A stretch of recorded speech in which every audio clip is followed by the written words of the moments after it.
¿Usted pondría a una prostituta, o como quiera, mujer pública, sexo servidora, o como le quiera llamar, la pondría como ejemplo en la iglesia?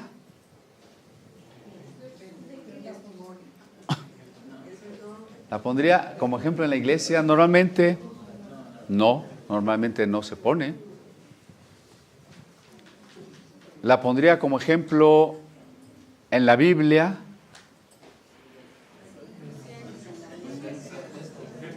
Resulta que en la Biblia se pone como ejemplo lo que la sociedad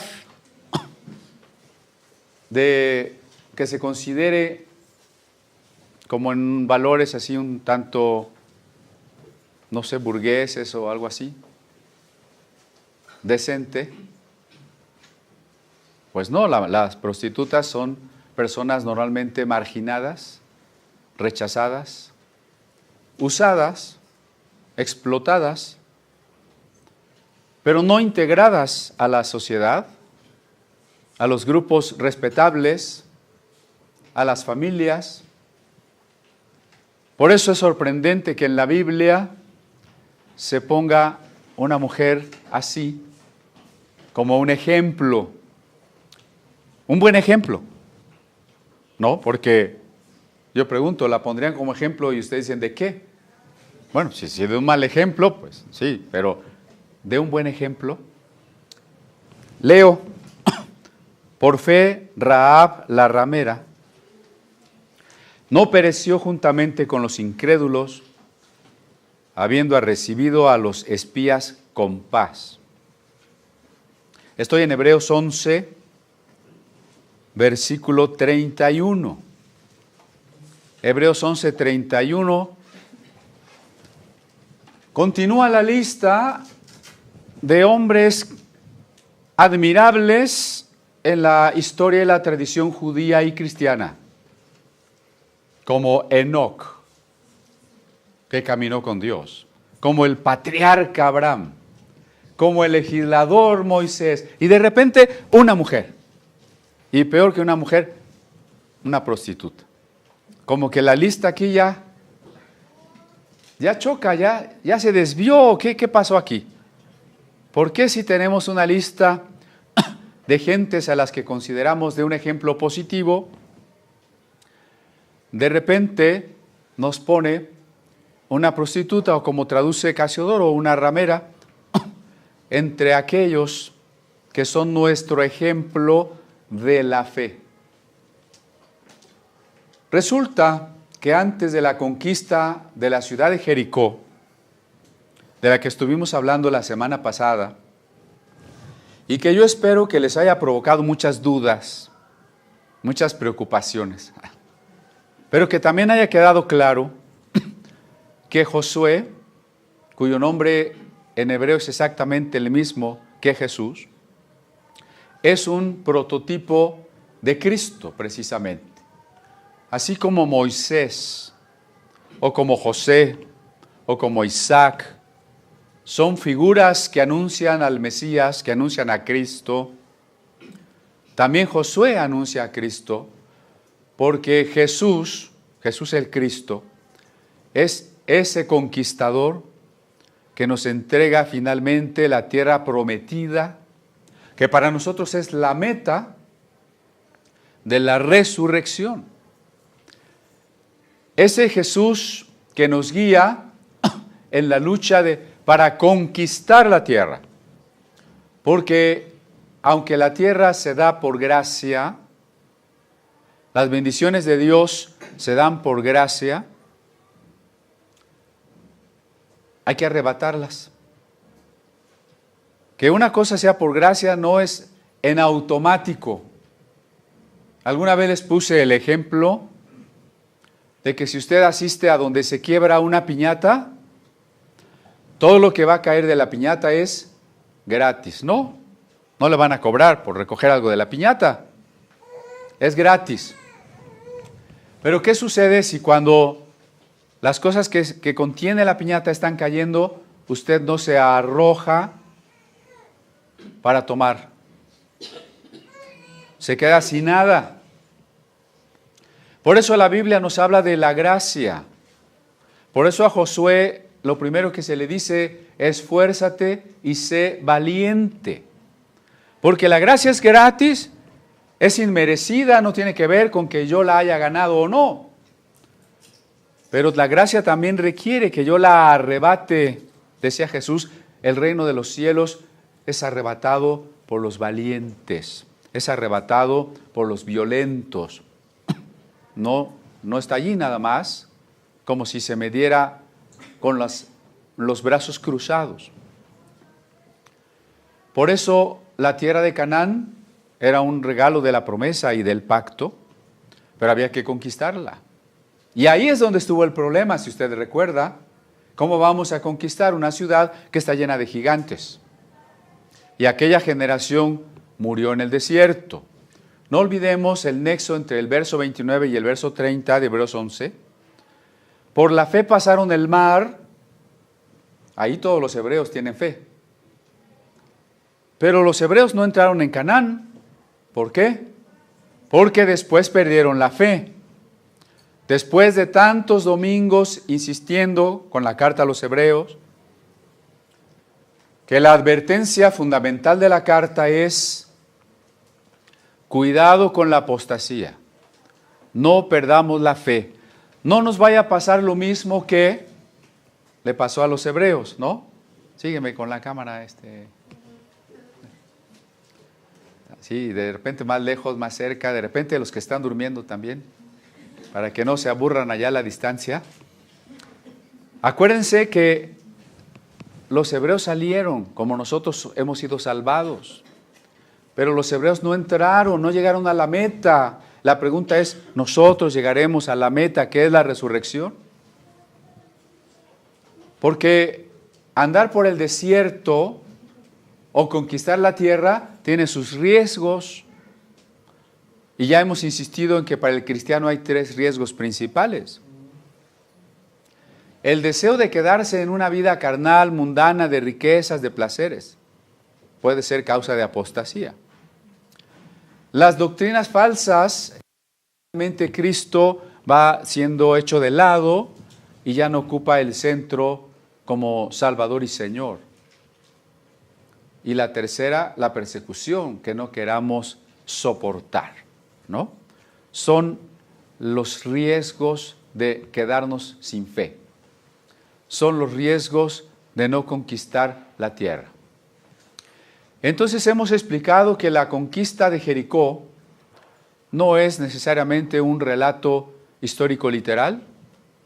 Tiene que ver más con una construcción histórica teológica para legitimar y hacer entender al Israel rodeado de naciones vecinas que le influyen con religiones paganas, que pueda entender y afirmarse en la idea de un pacto y de una tierra que Dios le ha entregado. Pero para nosotros, todo eso tiene una enseñanza más profunda, como dirá Pablo en Corintios, en Gálatas, o el autor de la carta a los Hebreos. Cómo cada una de esas cosas son símbolos de una realidad espiritual. El Cordero Pascual, el sábado, Sara, Agar, Ismael, Isaac, el paso por el Mar Rojo, el maná, el arca del pacto, hoy la ciudad de Jericó y la conquista. Todo eso, si queremos realmente aprovecharlo, tenemos que entenderlo en su sentido espiritual y profundo, realizado en Cristo. De lo contrario, nos vamos a quedar con una serie de relatos que parecen una especie de cuentos antiguos sin aplicación para este tiempo, ¿no? Es un desafío, hemos insistido, porque para el fundamentalista pareciera que si no lo tomamos literal, hemos perdido la fe. Pero recuerde que la fe que se está enunciando aquí no es que tenemos que ir como los que fueron con Josué a matar a los que vivían en Jericó. No es eso lo que se está exaltando, sino el hecho de que Josué estuvo dispuesto a obedecer y a esforzarse frente a una tarea que parecía imposible y que además, cuando Dios nos manda a hacer tareas imposibles, luego nos pide cosas absurdas. Cuando Dios le dijo a Josué, das una vuelta a la ciudad un día, y el segundo día das otra vuelta, el tercer día das otra vuelta, el séptimo día das 7 vueltas, yo les puedo asegurar que Dios no le dijo, y cuando acabes la séptima vuelta, se va a caer la ciudad. Les aseguro que no le dijo eso. Solo le dijo, das vueltas. Nosotros no sabemos el final, pero tenemos que estar dispuestos a hacer lo que Dios nos pide. En ese momento puede parecer absurdo, ¿no? ¿Y para qué voy a dar vueltas? Y ya nos cansamos de dar vueltas y no estamos logrando nada, ni siquiera una catapulta, unas flechitas, algo para conquistar, un ariete, a ver qué, puras vueltas y vueltas, ¿no? Entonces lo que hay que sacar de esta historia, según esta lista de testigos de la fe, es que hay que obedecer a Dios en lo que Él nos pida. Y que hay que esforzarnos en arrebatar la gracia. Pero antes de la conquista de la tierra, Josué mandó 2 espías a investigar la ciudad, lo cual en el nivel interno estructural del relato resulta un poco incoherente, ¿no? ¿Para qué quiero saber cómo está la ciudad si Dios va a hacer que se caigan los muros y ya? ¿No? O sea, en realidad lo que tenemos que sacar aquí es la enseñanza otra vez. Entonces, Josué manda a 2 espías. Los espías se usan en todas las guerras, son quizá una parte tan importante o a veces más importante que la estrategia armada y la confrontación directa, ¿no? La inteligencia y la contrainteligencia. Algunos países son famosos por el nivel de eficacia de sus centros de inteligencia, como el Mossad de Israel, ¿no? O la famosa CIA de los Estados Unidos, ¿no? Bueno, pues 2 espías de la CIA, de Josué, fueron y se infiltraron en Jericó. Y resulta que se hospedaron en la casa de una prostituta.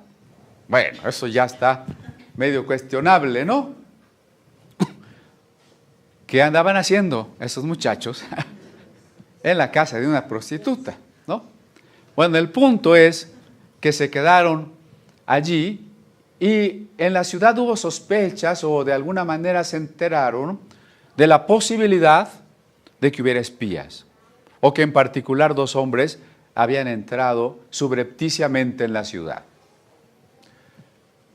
Al buscarlos, llegaron incluso a la casa de Rahab, pero Rahab había escuchado algunas historias. De alguna manera, la tradición oral, a través de los viajeros, los comerciantes, parece que habían dispersado la historia que escuchó Rahab. El Dios de los hebreos es un Dios especial. Rahab vive en la ciudad de Canaán, en la región de Canaán, en Jericó, la ciudad, puerta de Canaán. ¿Qué dioses se adoran en Canaán? Muchos. Por lo pronto, los dioses de la fertilidad, llamados normalmente Baal, los Baales. Palabra que también significa marido o señor. Y las diferentes tribus que habitan en Canaán, pues parece que también adoran al dios Dagón, al dios Moloch, a la diosa Astarte. Los cananitas tienen una religión muy rica en ritos, en creencias, en explicaciones de la vida. Lo sabemos hoy por los escritos encontrados al norte de Israel, en la ciudad de Ugarit, y hemos podido ya hacer una mejor comparación de las religiones y sabemos que los hebreos incluso tomaron muchos elementos de la riqueza religiosa de Canaán. Sin embargo, con todos esos dioses y toda esa riqueza religiosa, de acuerdo con nuestro relato, Rahab pensaría que el Dios de los hebreos era un Dios más poderoso. Entonces no se concebía un Dios como deberíamos, o tal vez lo concebimos hoy. Digo tal vez, porque mucha gente se sigue imaginando a Dios con forma humana, arriba de las nubes y ahí sentadito, ¿no? Pero bueno, la idea quizá más o menos antropomórfica es un Dios creador de todas las cosas, un Dios que es espíritu, un Dios sin límite, pero esa idea no existía en Canaán. Se pensaba que los dioses eran regionales. Si yo voy a una ciudad, debo adorar al Dios de esa ciudad, y si voy a otra ciudad, pues tengo que adorar al Dios de esa otra ciudad, para que me favorezca, depende de donde yo esté. Ahora, si un ejército vence a otro ejército, es que el Dios del ejército vencedor es más poderoso que el ejército mío. De ahí que se llame a Jehová, Jehová de los ejércitos, ¿no? Y que a veces se hagan cantos y salmos donde se despliega la idea de que Dios es poderoso en la batalla y ha vencido a los otros dioses.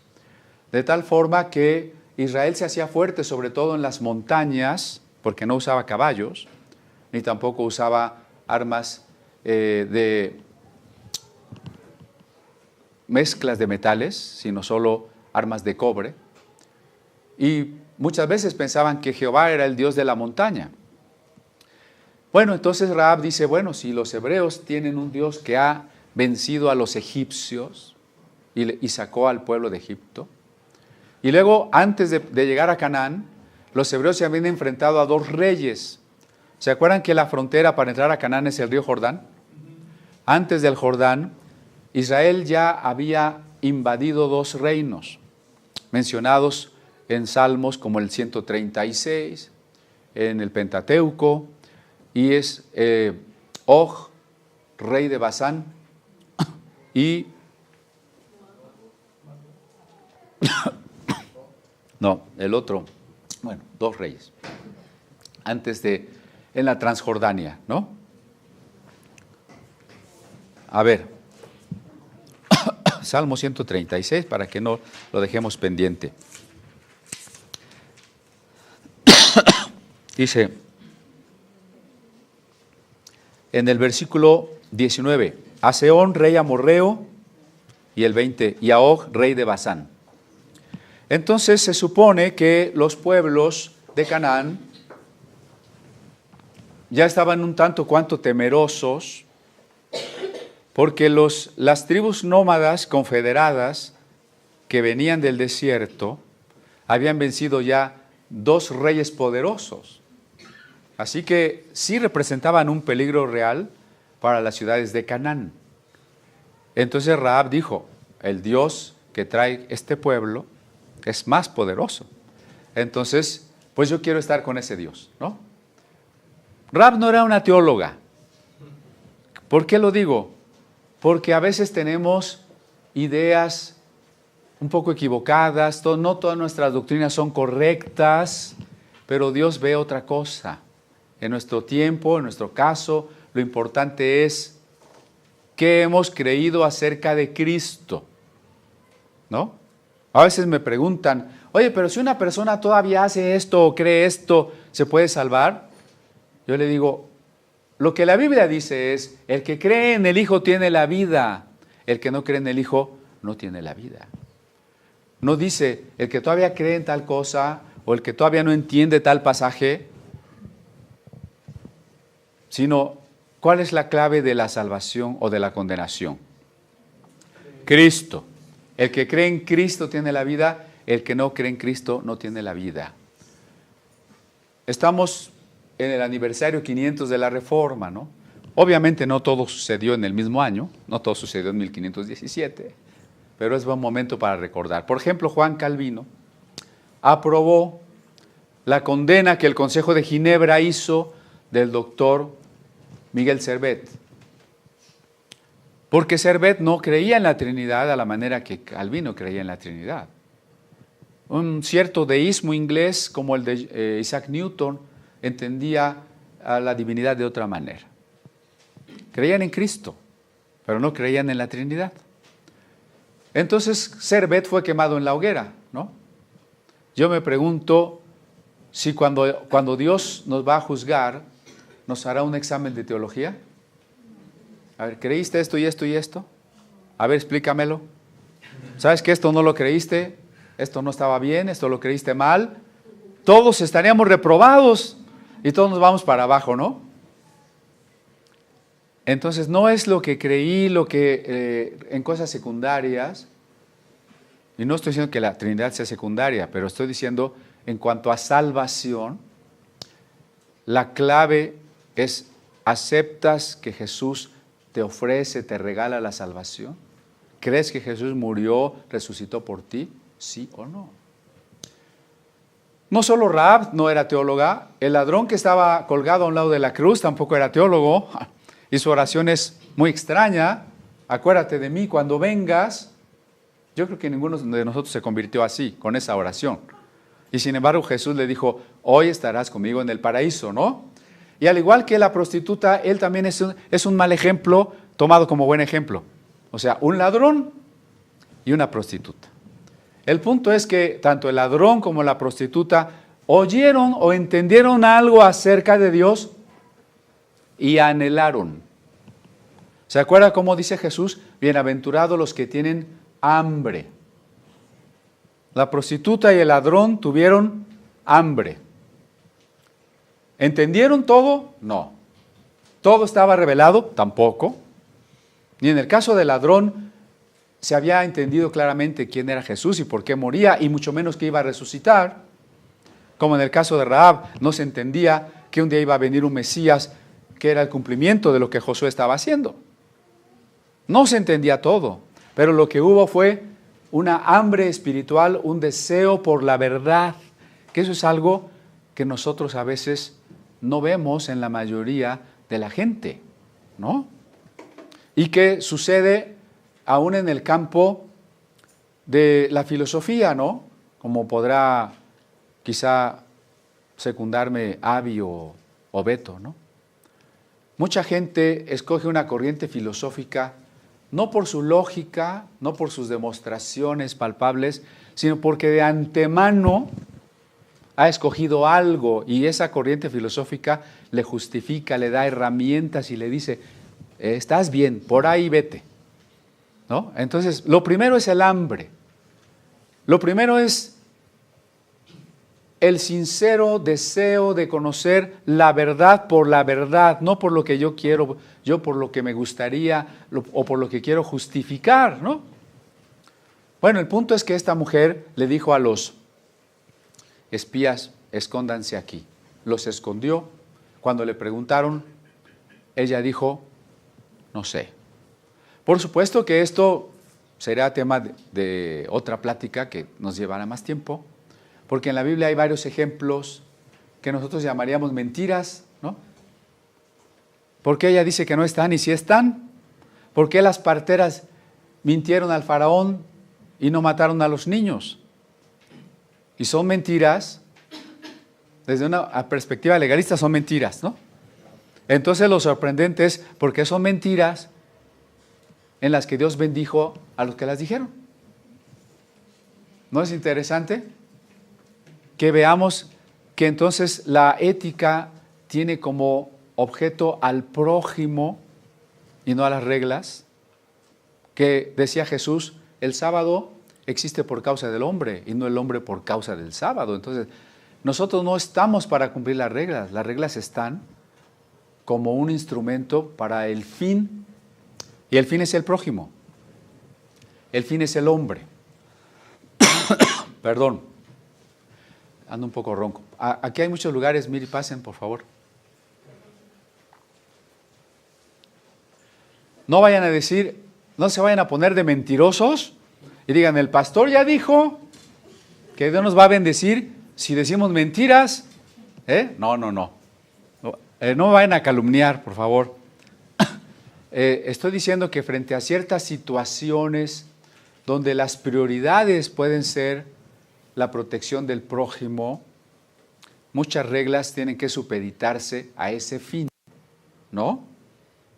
Y el objetivo de esto es que no nos limitemos a un legalismo. Pero voy más adelante. En las ruinas de Jericó, de las que ya platicamos, se encontró un muro y un antemuro y efectivamente había casas. El relato dice que la casa de Rahab estaba en el muro. Así que, como ella ayudó a los espías y les pidió también que cuando Dios entregara Jericó en las manos de los hebreos, ellos la salvaran y a su familia. Entonces los espías le dijeron: cuelga un cordón de grana, un cordón rojo, en la ventana de tu casa. Y ese es nuestro compromiso de que cuando tomemos la ciudad, nadie te hará daño. Bueno, y entonces viene el momento que ya platicamos, de las vueltas a la ciudad, del derrumbamiento de los muros y la matanza de todos los que estaban allí. Y Rahab sobrevive junto con su familia. Déjenme decirles que el judaísmo tradicional ha intentado que Rahab sea algo diferente a una prostituta. Por ejemplo, en el Talmud se dice que Rahab era la dueña de una posada. Entonces, como que eso explica por qué los espías se hospedaron allí y que ella pues no era tan mala, ¿no? Un rabino, un intérprete de la Biblia de la España medieval, que se apellidó, se nombró Rashi, dice que Rahab era la dueña de una casa de comida. Si ustedes ven en estas intenciones, el judaísmo quiere decir que Rahab no era tan mala. Puede ser un ejemplo de fe y además se salvó porque en realidad era una buena persona. ¿Sí ven lo que está en juego aquí? La discusión entre una salvación por obras y una salvación por gracia. Eso es lo que está en juego allí, ¿no? La gran pregunta es: ¿qué nos salva? ¿La ley o Cristo?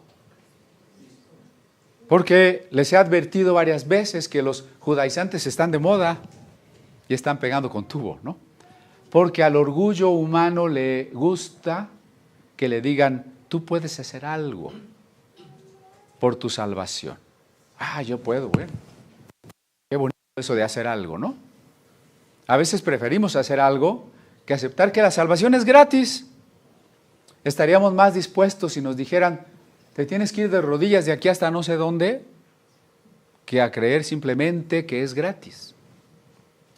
Además, a nuestro orgullo de querer cooperar o de querer sentirnos buenos y que podemos hacer algo, también hay que añadirle el atractivo, la seducción que sobre nosotros ejerce lo misterioso. Lo misterioso en lo ritual, en lo ritualista, ¿no? Muchas gracias. Gracias. Lo misterioso en lo ritualista. Si por ejemplo, ¿qué preferimos? ¿Algo más familiar? ¿Reunirnos en una casita y platicando con un cafecito, hablar de la Biblia? Ahora contrastemos eso con que yo viniera el domingo con mi levita negra, mi kipá, y los saludara, Boker Tov, Shalom, y en vez de Dios les dijera Elohim, y en vez de Espíritu Santo les dijera Ruach HaKodesh. Entonces dirían: no, pues es el hermano, ahora sí. Y para empezar el culto tocamos el shofar para que se vayan los malos espíritus. ¿Verdad que eso parece como más misterioso, ¿no? Tiene más encanto, bueno, todo eso es el orgullo religioso al que el ser humano tiende. Por eso, el cristianismo es una religión del espíritu. Como Jesús le dijo a la samaritana: ni en este monte ni en aquel templo, en espíritu y en verdad. ¿Cómo nos cuesta trabajo eso? Seguimos defendiendo lugares santos, días santos, maneras de vestir, cosas que comer o no comer, lenguas sagradas y no sé cuántas cosas, ¿no? No hemos captado que no es cuestión de echar aceite, no es cuestión del agua, no es cuestión del pan y del vino, es cuestión del Espíritu. Pero sobre todo retomo la cuestión de la discusión si es por obras o es por gracia, que además fue una discusión que tuvo Pablo con los judaizantes de su época, una discusión que tuvo Lutero con los contrarreformistas, porque a Lutero le quedó clara una cosa, ¿no? Jesucristo, al morir en la cruz por nosotros, nos está mostrando, nos está garantizando el perdón incondicional de Dios. La respuesta, la contrarreforma, dice no. Las obras tienen un mérito. Para que la gracia se te aplique, tú tienes que hacer buenas obras. Prácticamente, sí, es el sacrificio de Cristo, pero no nada más eso. El sacrificio de Cristo más tus buenas obras. Dios pone su parte y tú pones tu parte. De ahí que hasta la fecha, en el pensamiento común de la mayoría de las personas, está presente la idea de que quien se va al cielo, pues quien se porta bien, de que hay que hacer más buenas obras, pues para podernos salvar, o que incluso, y eso eran las indulgencias, que se nos puedan aplicar las buenas obras que a los santos les sobraron, las obras de supererogación, lo cual nos ilustra el valor que se le daba a las buenas obras, ¿no? Si a Santa Fulanita o a San Perenganito le sobraron tantas buenas obras, bueno, la iglesia me las puede aplicar a mí para que yo me vaya al cielo en vez de al purgatorio. Claro, pero no nada más así, yo tengo que pagar. Y eso era la venta de indulgencias, ¿no? Entonces, tenemos que preguntarnos, ¿nos salvamos por lo que hacemos o dejamos de hacer? ¿Nos salvamos por lo que tan santos o bien portados somos? ¿O nos salvamos por la fe? ¿Qué quiere decir por la fe? Porque también algunos dicen, o sea que nomás creyendo ya puedes vivir como quieras. Ese es el malentendido a veces, ¿no? Es que, sí, creer es que aceptas que eso es así y ya tú sigues viviendo como quieras. No, claro que eso no es la fe. Y eso sería absurdo decir que eso es aceptar la salvación. Hemos insistido desde todas las pláticas de Hebreos y especialmente en el capítulo 11, que la fe es la decisión de aceptar la gracia, que la fe es decirle sí a Dios, que la fe es como aquella prometida o aquella novia que está diciendo sí en su boda y por tanto está cambiando la situación de su existencia. Eso es la fe.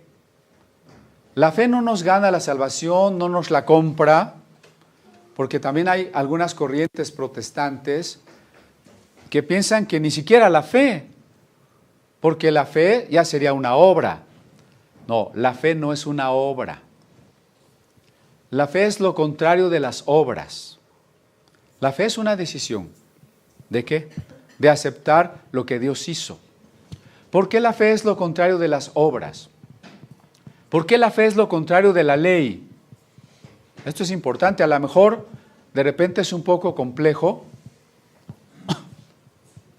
Puede ser un poco complejo porque decimos, pero ¿cómo? Si la ley y la fe no es algo que deberían de ir juntos. ¿Por qué decimos que la fe es lo contrario de la ley? Es algo que todos tenemos que manejar, ¿eh?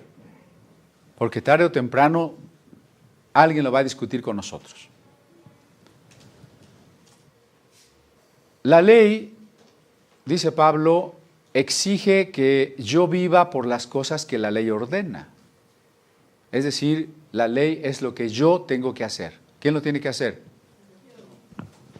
Pero como yo soy pecador, aún el esfuerzo de hacer el bien finalmente puede redundar en un fracaso, que Pablo llama las obras de la carne, ¿no? Y menciona desde la fornicación hasta la hechicería y las divisiones.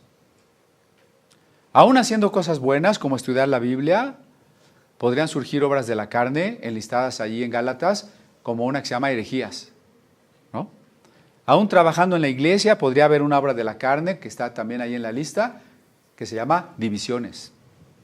Entonces, tratando de cumplir la ley, tratando de hacer lo bueno, finalmente podría yo acabar en el fracaso y en la frustración. Ese es el problema de la ley. ¿Y qué es la fe? ¿La fe es que yo tengo que hacer algo?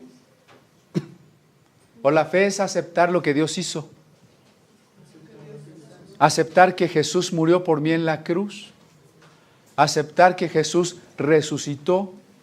Aceptar que Jesús ha venido en el Espíritu Santo a acompañarnos hasta el fin de los tiempos. ¿Sí se fija lo que es la fe?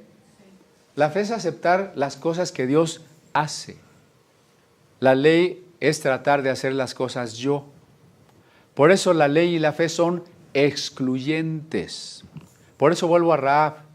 ¿Rahab se salvó porque era una buena persona? ¿El ladrón en la cruz se salvó porque era un buen ladrón? Buen ladrón, acuérdense que es el que te saca la cartera y no te das cuenta. O sea, si decimos que la salvación es por obras, el ladrón y la prostituta no tienen lugar en la salvación.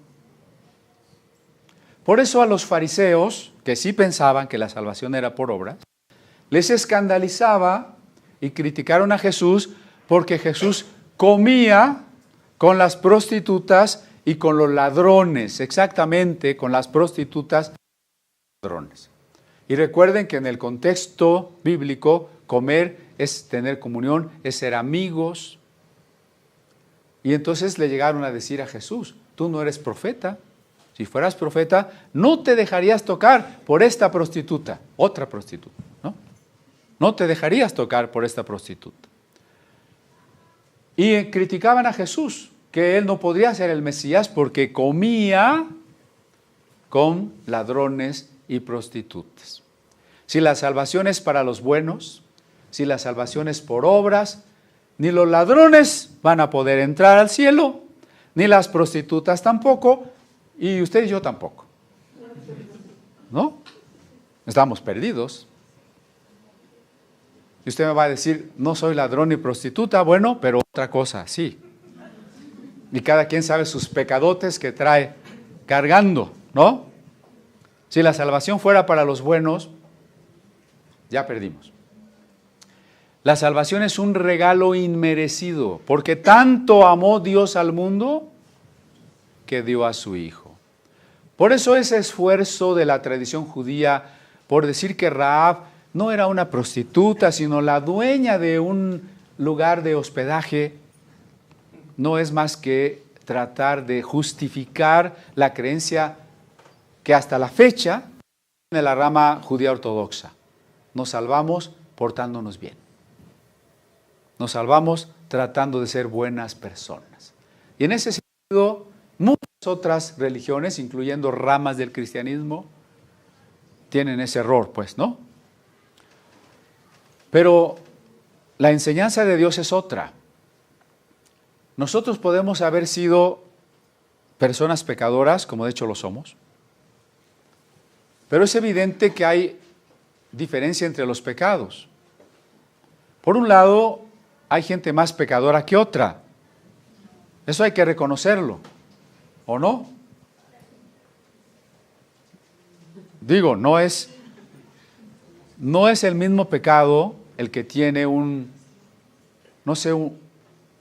joven, un hijo, más o menos bien portado, que ha respondido a la escuela, disciplinado, que otro que ya se metió al narco y ya mató quién sabe cuánta gente. ¿Es lo mismo? No es lo mismo, o sea, todos estamos separados de Dios, ¿no? Pero aún así, los pecados no son iguales, ni las personas son igualmente pecadoras. Tampoco los pecados son vistos de la misma manera por la sociedad, a veces con razón, a veces sin razón. Por supuesto que tenemos que ver más grave que yo me ate a alguien a que simplemente lo vea feo, ¿no? Pero a veces el problema es que hay pecados sutiles que son difíciles de ver. Si un hermano llegara borracho, pues a lo mejor todos le harían el feo. Pero si un hermano viene orgulloso, pues a lo mejor ni cuenta nos damos, ¿verdad? Entonces, a veces la sociedad condena unos pecados, otros no, unos más, otros menos, y como digo, a veces con razón o sin razón. Aquí, sí, aquí junto a Miriam. Entonces, la prostitución y otros pecados hacen que ciertas personas sean marginados sociales. Ahora, no estoy justificando los pecados. Recordemos cuando Paul Tillich, en su libro El Nuevo Ser, dice, aunque Jesús comprende al hijo pródigo, al hijo que se fue de la casa, aunque Jesús comprende a la prostituta que se arrojó ante sus pies, no deja de llamarlos pecadores. El pecado es pecado, aunque comprendamos a la persona. La persona que peca necesita cambiar su vida si no quiere destruirla, porque cuando decimos que Dios la ama, no significa que puede seguir como está. Acuérdense que si una mamá tiene un hijo en la cárcel porque se ha portado mal, la mamá lo sigue amando, ¿no? Pero precisamente porque la mamá lo sigue amando, no está de acuerdo, no le gusta, no puede sentir gozo de que el hijo esté haciendo lo que no debe hacer. ¿Qué es lo que desearía una mamá para ese hijo? Una mamá que lo ama, ¿qué desearía? Que haga lo mejor para él, que no haga cosas que lo bien. Entonces, si subrayamos el amor de Dios, la gracia incondicional, la comprensión del sumo sacerdote que nos comprende nuestras debilidades porque él también fue tentado, sí subrayamos eso, pero tenemos que seguir llamando pecado al pecado. Porque hoy que nuestras instituciones de gobierno y jurídicas han sido cooptadas, han sido sitiadas por la gente que se dice incluyente, está errando el camino, está tendiendo una trampa donde nos quiere hacer pensar que ser incluyente es estar de acuerdo. Hay una gran diferencia. Pero donde además aquello que antes estaba marginado socialmente, solo por el hecho, solo por el deseo de no discriminar, ahora se promueve. No sé si ve que hay un abismo, debería de haber un abismo de diferencia. Una cosa es que no discriminemos, en lo cual todos estamos de acuerdo, creo. Y otra cosa es que promovamos las conductas que hayan sido discriminadas, ¿no? Por ejemplo, vi un letrero en el metro que invitaba a los jóvenes a tatuarse, a ejercer su derecho en el cuerpo y a decir que es arte. Entonces yo puedo promover que no discriminemos a los que se han tatuado, pero promover que tú te tatúes, yo gobierno, estoy cometiendo el simple error de que una conducta por ser discriminada en X tiempo o lugar, y sin preguntarme si es justa o injusta, conveniente, inconveniente, útil, inútil o lo que sea, la puedo promover porque soy muy incluyente. Entonces no se trata de que las prostitutas, los ladrones o cualquier otro grupo marginado lo vamos a incluir diciendo que está bien y que no hay problema. Es el argumento de algunos teólogos y pastores que dicen que la homosexualidad no es pecado. Y dicen, somos una iglesia incluyente. Nuestra pastora es una y aquí es pastora junto con su pareja, porque somos incluyentes, porque Dios es incluyente. Si queremos decir que Dios ama a todas las personas, Dios es incluyente. Pero si queremos decir que Dios está de acuerdo con lo que nos destruye, entonces estamos sacando una conclusión que no está en las premisas, ¿no? Cuando estamos diciendo que el pecador es pecador, también estamos reconociendo que Dios le ama y que la salvación es gratuita, pero no que el pecado deje de ser pecado. ¿Sí me explico? Entonces, ¿cómo se salvó Rahab? ¿Porque hizo buenas obras? ¿O porque hizo una sola buena obra, esconder a los espías? ¿Con esa ya se compró el cielo? Esa obra fue del tamaño ya de billete grande. Sino aquí la carta a los hebreos es muy clara, por la fe, ¿no? Por la fe, en un Dios al que apenas sí conocía. Quiso creer en ese Dios y salvó. Como ese ladrón en la cruz, que al principio también injuriaba a Cristo, porque un evangelio dice, le injuriaban en plural. Y algo abrió sus ojos, ¿no? Y dijo, acuérdate de mí cuando vengas en tu reino. ¿Le dio tiempo a ese ladrón de hacer alguna buena obra? ¿Acaso le dijo a sus verdugos, a ver, bájenme tantito de la cruz, voy a regresar lo que robé, voy a dar a los pobres, voy a hacer una buena obra, ahorita regreso a que me sigan crucificando? No pudo hacer buenas obras. La salvación no se da por buenas obras. La salvación se da por una sola obra. ¿Cuál será? La muerte de Cristo en la cruz. No, la fe no es una obra. La salvación se da por una sola obra. Por eso cuando Jesús estaba en la cruz exclamó, todo está terminado.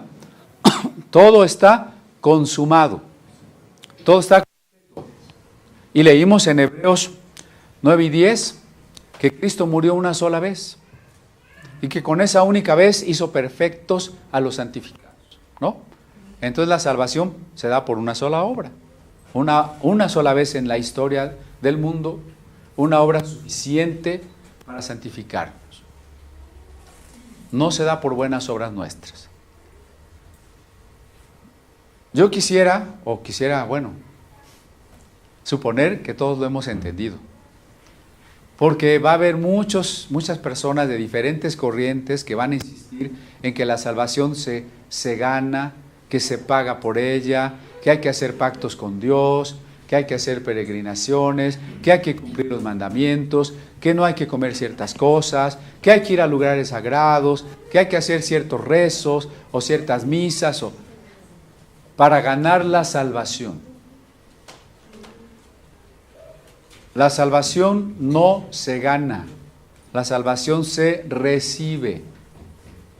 ¿Sí? A ver, no me gusta mucho decirles que repitan, pero ahora sí. La salvación no se gana, la salvación se recibe, se recibe. Y eso es la fe, recibir la salvación. ¿Qué pasó con Rahab? Si vamos allá al Evangelio de Mateo, capítulo 1 de Mateo, en el verso 5, dice, y Salmón engendró de Rahab a Boz, Boz engendró de Ruth a Obed, y Obed engendró a Jesé, Jesé engendró al rey David. O sea que la prostituta es así como tatarabuela del rey David. ¡Ah, caray! Entonces, esto sí que pone en jaque algunos conceptos del judaísmo, ¿no?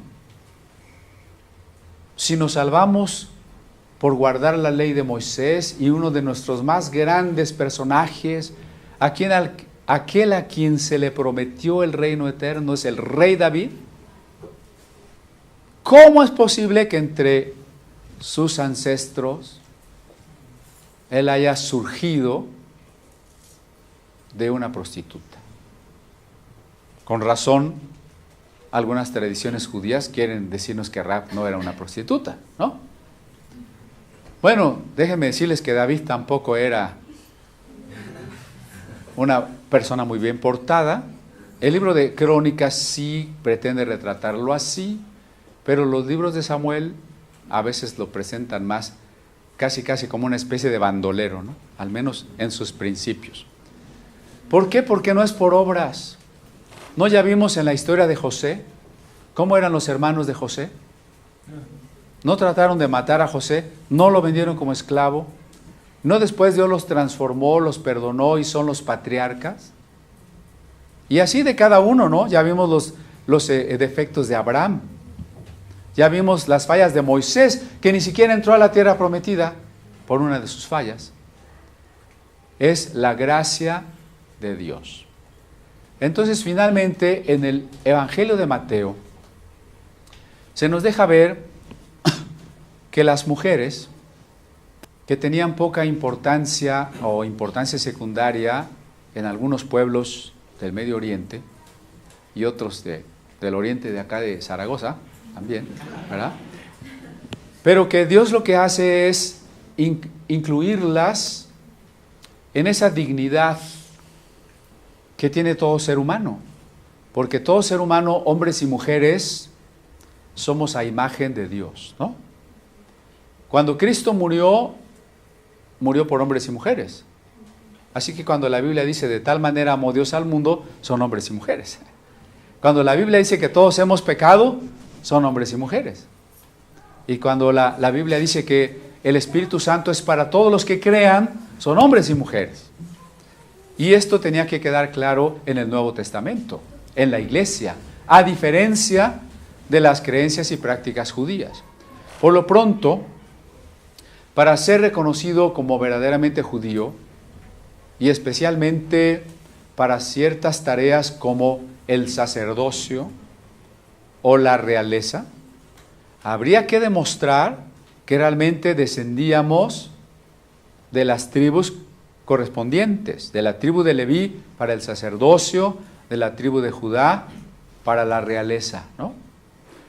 El Evangelio de Mateo nos va a mostrar que Jesús es verdaderamente descendiente del rey David, por la línea del heredero de David, que fue Salomón, de tal manera que José, el padre putativo de Jesús, debería haber sido el legítimo rey en caso de que Israel hubiese sido independiente, de que hubiese sido todavía una monarquía y no un pueblo tributario de Roma. Ese carpintero ignorado, pobre, que se había ido a Nazaret, debió haber sido el rey de Israel. Por tanto, su hijo adoptivo recibía todos los derechos de ser el descendiente de David, ¿no? Eso es lo que Mateo nos quiere explicar. Y lo va a hacer con algunas formas maravillosas. Por lo pronto nos dice en el versículo 17, de manera, Mateo 1:17, de manera que todas las generaciones desde Abraham hasta David son 14 generaciones, y desde David hasta la transmigración de Babilonia 14 generaciones, y desde la transmigración de Babilonia hasta Cristo 14 generaciones. ¿Qué importancia tiene eso? Después de 16 versículos donde me dice, fulanito engendró a perenganito, y unos nombres que, de lo más raros, que Nazón, Salmón, Obed, Fares, y nadie se llama así, ¿verdad? Después de 16 versículos de que engendró a fulano y a sutano, a perengano, y que 14 y 14 y 14, después mejor eso me lo salto, ¿no? Bueno, aquí hay mucho mensaje, ¿no? En primer lugar, las generaciones tienen el propósito de mostrarnos que hay una continuidad en el pacto y las promesas de Dios, que hay una historia de la redención de la cual el Mesías ha de surgir. Es una parte muy importante en la cual podríamos alargarnos bastante. Otro aspecto de este pasaje estriba en el hecho de la historicidad de estos personajes. Dios se revela en la historia. Por tanto, la Biblia nos previene de caer en un misticismo, en una religión que pierda los pies de la tierra, de la realidad histórica, económica, política. Dios se ha revelado en la historia y por eso muchos pasajes nos dan datos que asientan en la historia los hechos de Dios. Pero también esta cuestión de los 14, fíjense, 14, ¿por qué 14 generaciones? Es un símbolo. Las letras hebreas son números también, o se usaron en un tiempo como números. El nombre David suma exactamente la cifra 14. Así que cuando se dice que hubo 14 generaciones, y eso se hace en referencia a Jesús el Cristo, lo que se está diciendo en un evangelio como Mateo, dirigido a los judíos, es que Jesús es verdaderamente descendiente de David. ¿Y qué importancia tiene eso? Que en las profecías se hablaba de un título, el Hijo de David, que significaba que iba a haber un descendiente de David a través del cual se establecería el reino eterno de Dios. Entonces, hablar de 14 aquí es muy importante, ¿no?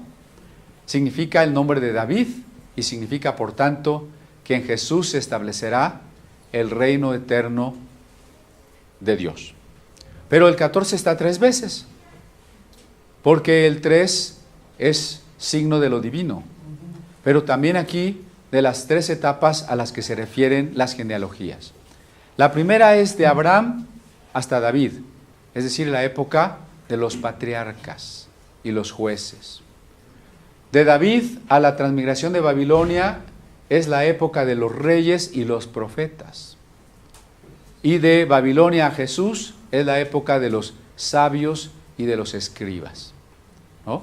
Son las 3 grandes etapas de la historia de Israel y las 3 grandes etapas del texto bíblico en Tanaj o Torah, Neviim y Ketuvim. Entonces, hay una gran luz aquí, pero además se mencionan 4 mujeres. Por ejemplo, en el verso 3 dice, y Judá engendró de Tamar a Fares. Primera mujer, Tamar o Tamara, que significa palmera. El verso 5, Salmón engendró de Rahab a Boz, segunda mujer, Rahab. Después, en el versículo 5 también, y Boz engendró de Ruth a Obed, tercera mujer, ¿no? ¿Sí voy bien? Luego, en el versículo, en el 6, ¿no? David engendró a Salomón de la que fue mujer de Urías, es decir, Betsabé, 4 mujeres. Y luego, el 16, Jacob engendró a José, marido de María, 5 mujeres. Esto es significativo porque en las genealogías judías nunca se menciona a las mujeres. Lo importante es de quién eres hijo como hombre. En el judaísmo tardío no. En el judaísmo tardío es más importante ser hijo de judía que de judío. ¿Por qué? Porque, pues quién sabe si seas hijo de tu papá, pero seguro que eres hijo de tu mamá. Eso sí, ¿verdad? Pero al menos en las genealogías patriarcales, ¿no? El hombre es el importante. Esto sigue siendo real en el orden de Dios para la familia. Cuando una hija se casa, pasa a ser de la familia del marido. Así que si alguna muchacha se casa con un hijo de ustedes, han ganado una hija. Pero si la hija de ustedes se casa con alguien, entonces aquella familia ha ganado una hija. Ustedes no han ganado un hijo. Ellos han ganado una hija, ¿no? Entonces, por eso es singular aquí que se mencionen las mujeres. Pero, ¿qué tipo de mujeres? Tamara, una mujer fatal. Sí, porque tuvo 2 o 3 maridos y todos se le morían. Y conforme a la ley judía de entonces, bueno, la ley hebrea todavía no eran judíos, eran hebreos, había que darle al hermano del difunto para que el hijo del cuñado, ahora marido, preservara el nombre del que se había muerto, ¿no? La ley del levirato. Entonces, a Tamar se le murieron 2 o 3 maridos y el papá de todos ellos ya no le quiso dar al último hijo. No, ya no te doy nada. Y entonces ella, ¿saben qué tuvo que hacer? ¿O qué hizo? ¿Qué se le ocurrió hacer? Disfrazarse de prostituta, ponerse en el camino por donde iba a pasar el suegro y quedar embarazada del suegro. O sea, es una historia para adultos, ¿no? Algo de eso platicamos cuando vimos cómo José al negarse a una relación ilícita, contrastaba con todas las otras historias de sus hermanos, ¿no? Por lo pronto, Tamara, una mujer a la que se le morían los maridos, una mujer que usó algún truco ahí medio cuestionable y que tuvo un hijo del suegro, ¿no? Después, la otra que mencionamos es Rahab, la prostituta.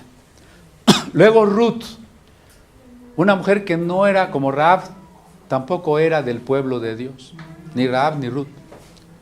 Ruth era una moabita. Y su marido, un judío desobediente que se casó con quien no se tenía que haber casado, una moabita, una descendiente de las tribus que supuestamente en la época de José debieron haber sido aniquilados, ¿no? Ahora se casa con Booz y se convierte en la abuela del rey David, ¿no? Bueno, David tuvo muchos hijos y varias mujeres. Y sin embargo, ¿quién le sucedió en el trono? El hijo, no el primogénito, no el hijo de la primera, que muchos llamarían la legítima, el hijo de la Ana Bolena, ¿no? O peor. ¿Por qué? Porque Betsabé, la que fue mujer de Urías, dice aquí, era una mujer casada. Y acuérdense que David la codició y como rey, pues la mandó traer, se acostó con ella, lo cual en la ley hebrea ya era o ameritaba la muerte.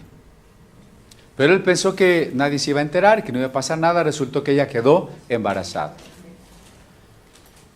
Y él trató de que el marido viniera y estuviera con ella para que todos pensaran que era hijo del marido de ella. Por eso les digo que el judaísmo acepta más al hijo de mujer judía, ¿no? Total que Urías, el esposo, nunca cohabitó con ella, entonces iba a ser claro que Betsabé se había embarazado de adulterio. Entonces David hizo todo lo posible para enviar al marido a la muerte y lo mandó a la muerte. Entonces, en los parámetros de una sociedad, y creo que es correcto y que así debe de ser, ¿no? Que buscamos hacer las cosas en orden. Esta historia de David es bastante desordenada, ¿no? O sea, adulterio, mentira, embarazo no deseado, asesinato. ¿No es terrible? ¿Y quién era? ¿No? Alguna vez, si hiciéramos una encuesta en una iglesia, hermano, necesitamos contratar pastor, tenemos un candidato, adúltero y asesino, ¿lo quieren o no lo quieren? No, pues no queremos ese pastor. Pues fue el rey David, más que un pastor, ¿verdad? El rey, el profeta, imagínense. Y resulta no solamente que Dios lo perdona, porque eso es algo también que a veces nos cuesta trabajo, entender que Dios perdona las fallas. Muchos, como un hombre llamado Simei, que lo maldijo y lo condenó y lo acusó en público, con el que cae, quisiéramos acabarlo, ¿no? Y decir, tú ya nunca más. Pero Dios restaura. Y restaura a tal grado que quien heredó el trono fue el hijo, de esa mujer, de Betsabé. Obviamente de David, pero de un David restaurado. Y no de otra de sus esposas, sino de esta, de la del problema, ¿no? Entonces, ¿qué mujeres nos han tocado? Tamara, Rahab, Ruth, Betsabé. Y luego María, uno dirá, bueno, María, pues es toda santidad. Sí, para nosotros hoy sí, pero en su momento, que es una niñita de 14, 15 años, embarazada, sin casarse, bueno, María tiene en su momento una mala reputación, ¿no? Porque su prometido José se quedó en Nazaret mientras ella se fue a visitar a su prima Elizabeth, y cuando regresó ya tenía 6 meses de embarazo, ¿no? ¿Qué pasó aquí? ¿No? Entonces, sí, aunque hoy podamos saber que María fue virgen y que el Espíritu Santo engendró a Jesús, sus vecinos no lo podían saber, ni siquiera José. cuando quiso abandonarla, ¿no? Entonces, es significativo que en esta genealogía se incluyan mujeres, y se incluyan mujeres de dudosa reputación, mujeres que no eran del pueblo de Dios. ¿Qué nos confirma todo esto? Y en especial con Rahab, nuestro personaje de hoy, que la salvación es por gracia, que no es por obras, no es por bondad, no es por ser judío o no ser judío, no es por ser bueno o por ser malo, no es porque hice o porque no hice, sino porque Dios me ha amado incondicionalmente, porque Cristo murió por mí y resucitó. Y todo lo que tengo que hacer es no ganar la salvación, sino recibirla. ¿Sí? Bueno, aquí dejamos nuestro estudio.